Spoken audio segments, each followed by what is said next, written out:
मुंबई का एक एरिया है जिसका नाम है मलाड और वहाँ पर हो रहा है मलाड मस्ती फेस्टिवल। भाई मलाड क्षेत्र के नेता असलम शेख हर साल कराते हैं मलाड मस्ती फेस्टिवल, जहाँ पर सितारे आते हैं मलाड वासियों के साथ मुंबई की इस ओवर की एनर्जी को दिखाते हैं। और ऐसी कुछ एनर्जी इस साल भी दिखाई गई जब मलाड मस्ती की शुरुआत हुई, जहाँ पर खास मेहमान बनकर आए गदर 2 के उत्कर्ष और सिमरन, साथ में है शिव ठाकरे और ढेर सारे और कलाकार।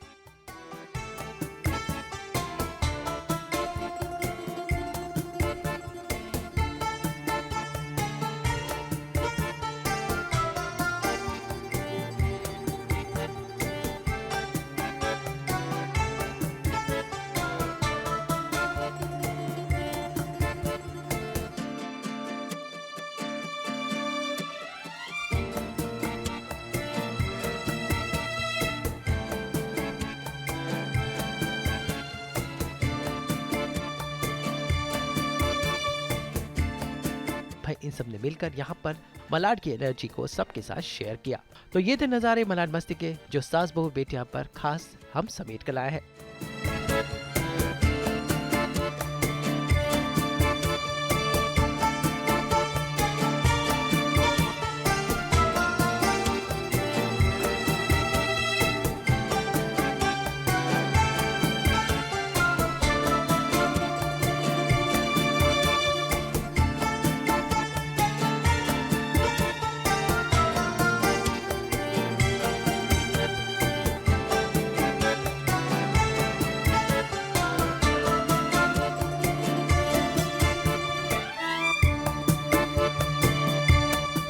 मुझे लगता है असलम सर जैसे रियल हीरोज़ की ज़रूरत है, क्योंकि पहले तो मैं 2-3 चीज़ें कहना चाहूँगी। ये 7वां साल है मलाड मस्ती का, और मैंने जस्ट सुना था इसके बारे में। यहाँ पे आने के बाद देखा कि इतने लोग उठ के आते हैं, वो भी संडे के दिन, और ये 7वां साल है और इससे भी ज़्यादा भीड़ रहती है। और इससे सोशल कॉज के लिए फिर हेल्प होती है। मुझे लगता है कि ये कॉन्सेप्ट ही एक खुद में ही एक मज़ेदार है, और मुझे लगता है वो रियल हीरो है। और कभी कभी लगता है वो सेलिब्रिटी को बुलाते क्यों है, वो खुद ही हीरो है और हीरो जैसे काम कर रहे हैं। तो बहुत बहुत धन्यवाद कि मुझे इनवाइट किया उन्होंने यहाँ पे, और इसका मैं पार्ट हो सका, इसके लिए थैंक। झलक यार, ट्राई कर रहा हूँ मैं नई नई चीज़ें लोगों तक पहुँचाने की। मेन यही होता है कि आप कोशिश करते रहो। बाकी लोगों को पसंद आएगा नहीं आएगा पता नहीं, लोगों को पसंद आ रहा है तो ज़्यादा मज़ा आ रहा है।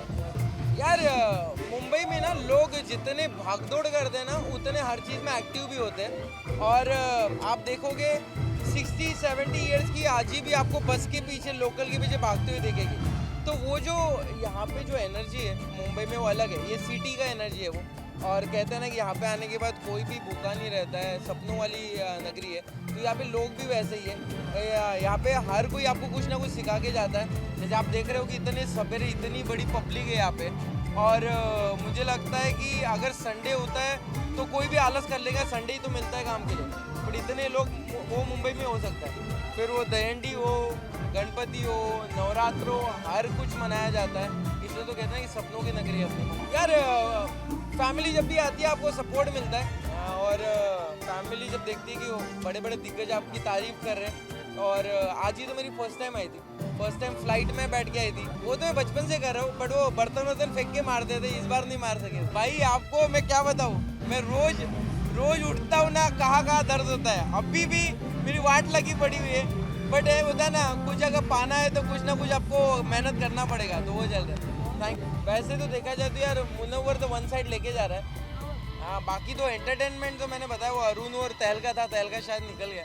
वो अच्छा बंदे थे, दोनों का बॉन्ड मजा था। सबसे पहले तो मैं शॉक हूँ कि सुबह इतने सारे लोग आए हैं और कोई भी डल नहीं खड़ा है, सब इतने मस्ती में है। एंड आई थिंक ये बहुत अच्छा इवेंट है, क्योंकि मोस्टली लोग आजकल सुबह उठते नहीं, स्पेशली संडे वाले दिन। तो आपने इतने सारे लोगों को उठा दिया और हम भी आ गए, तो I think this is a very good event. और आपको ये अब एक बार नहीं, साल में 1-2 बार और करना चाहिए। असलम जी का जो विजन है इस इनिशिएटिव को लेके बहुत ही अच्छा है, क्योंकि आज के दौर में टेक्नोलॉजी और डिजिटल मीडिया ने इतना टेक ओवर कर लिया है लोगों की लाइफ्स को कि उससे बाहर निकलना ज़रूरी है, रियल वर्ल्ड में आना ज़रूरी है, स्पेशली बच्चों के लिए।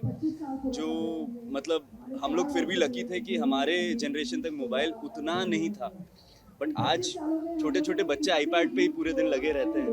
तो इट इज़ वेरी इंपॉर्टेंट कि बच्चे बाहर निकलें, एक कम्युनिटी से जुड़े हैं तो फिर वो बड़ी बड़ी चीज़ें हासिल कर पाएंगे लाइफ में, वरना वो मोबाइल स्क्रीन पे ही रहते रहते आंखें भी खराब होंगी और ज़िंदगी भी। इसके बारे में क्या बताना चाहेंगे? वेल गदर 3 की बातें तो पहले मीडिया ने ही बता दी थी, फिर पब्लिक की भी अलग डिमांड थी, तो ऑब्वियसली वर्क तो चल रहा है, वो बहुत पहले भी बोल दिया था, वर्क चल रहा है, उसमें जारी है काम। बट इनके साथ एक और फिल्म कर रहा हूँ मैं, जर्नी, इनके साथ एक फिल्म कर रहे हैं हम जर्नी करके, एंड वो भी बहुत ही हार्ट वार्मिंग फिल्म है, फैमिली ड्रामा है, बट वो फिल्म आपको इतना हंसाएगी और उतना ही रुलाएगी।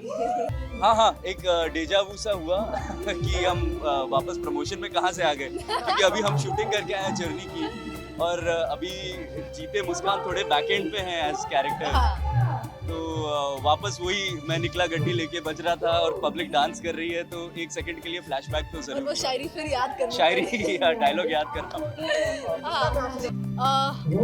Nice question. मुस्कान को इतना प्यार दे दिया है कि अब मुझे थोड़ा उससे ऊपर कुछ करना पड़ेगा। सो ये वाला कैरेक्टर उससे और भी ज्यादा फुल ऑफ लाइफ है और ये उतना एंटरटेन करेगा। ये जो इवेंट है उसके बारे में मुझे काफ़ी टाइम से मुझे पता है, और मैं हमेशा से इसका पार्ट और हिस्सा बनना चाहता था, क्योंकि एक बड़े बेहतर कॉज के लिए किया था। असलम शेख साहब यहाँ जो है नो ड्रग्स के लिए, आई बिलीव ये जो कॉज चला रहे हैं, ये अवेयरनेस के लिए एक बहुत अच्छी चीज़ है, और मुझे बड़ी खुशी हुई कि मैं बीइंग एन आर्टिस्ट में एक इतने बड़े कमाल के कॉज का हिस्सा बना, तो मुझे बहुत अच्छा लगा। आज मैं इस इवेंट का पार्ट था, और इसी बहाने लोगों को ये बता पाए कि नो ड्रग्स, नो ड्रग्स, उसके लिए यहाँ पर ये बड़ा इवेंट किया गया। उसके लिए मैं बहुत बहुत शुक्रगुजार हूँ असलम साहब का कि उन्होंने मुझे इनवाइट किया, एंड होपफुली सभी लोगों को मज़ा आया। सबसे पहले तो मैं आप सबको नमस्ते, सलाम और सत श्री अकाल बोलना चाहूँगा। आप लोग को मजा आया? आप लोग कैसे हैं? बस मालिक करे इसी तरह अच्छा सब काम होता रहे, अच्छा सीजन ऑन है, शोज करते रहे, ऐसे ही आप सबसे मुलाकात होती रहे। और हाँ, मलाड मस्ती के बारे में ये मैं डेफिनेटली बोलना चाहूँगा कि जब भी मलाड मस्ती का नाम आता है ना, तो अंदर से एक एनर्जेटिक फीलिंग्स आती है, एंड आई थिंक वही अभी मैंने थोड़ी देर पहले दिखाई है। और सच मतलब honestly I really enjoyed myself and I got a very beautiful audience और इतना अच्छा रिस्पांस और इतना अच्छा प्यार बहुत कम देखने को मिलता है। तो हाँ, मलाड मस्ती मेरे लिए ऑलवेज स्पेशल है, और मैं हमेशा अपने दोस्तों से, अपने फैंस से, अपने फ्रेंड्स से यही बोलता हूँ कि यार ये सब फालतू चीज़ें हैं, अपने माँ बाप का ख्याल रखो, उनकी खिदमत करो, कामयाबी की तरफ जाओ। ये सब फालतू चीज़ें, इन सब में जाओगे तो बर्बाद हो जाओगे। टू बी वेरी ऑनेस्ट, ये सब वेस्ट ऑफ टाइम है। You guys are just wasting time अगर आप इन सब चीज़ में इन्वॉल्व हो रहे हो।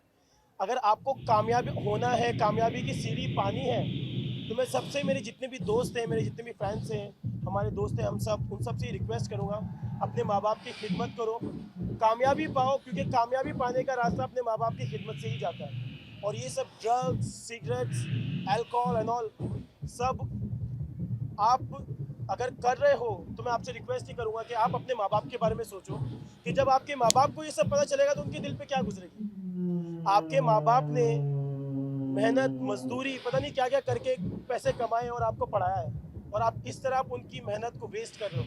तो just think about your parents before involve in this stupidity stuff. Aslam भाई के साथ हम कई सालों से जुड़े हुए हैं, और असलम भाई हर साल जो भी प्रोग्राम करते हैं उसमें कुछ ना कुछ एक मैसेज होता है। इस बार जो मैसेज था, इस बार जो चीज़ें थी, जो शहीदों के परिवार के कुछ लोग आए थे आज, उनको ये बताना जरूरी था कि आज जो हम लोग जी रहे हैं, जो सांसें ले रहे हैं, अगर वो लोग नहीं होते, ये जो भारत देश जो हमारा जो आज़ाद, हम कहते हैं आज भारत देश हमारा आज़ाद हुआ है, आज़ादी उन लोगों ने दिलाई थी, तो आज उनको भी याद किया गया। तो मैं बस असलम जी से यही कहूँगा, इसी तरह से कुछ ना कुछ करते रहे, ताकि जो हमारी पीढ़ी, आने वाली पीढ़ी, उनको पता चले कि भाई हमें आज़ादी ऐसे ही नहीं मिली है, हमें कोई बताने वाला चाहिए।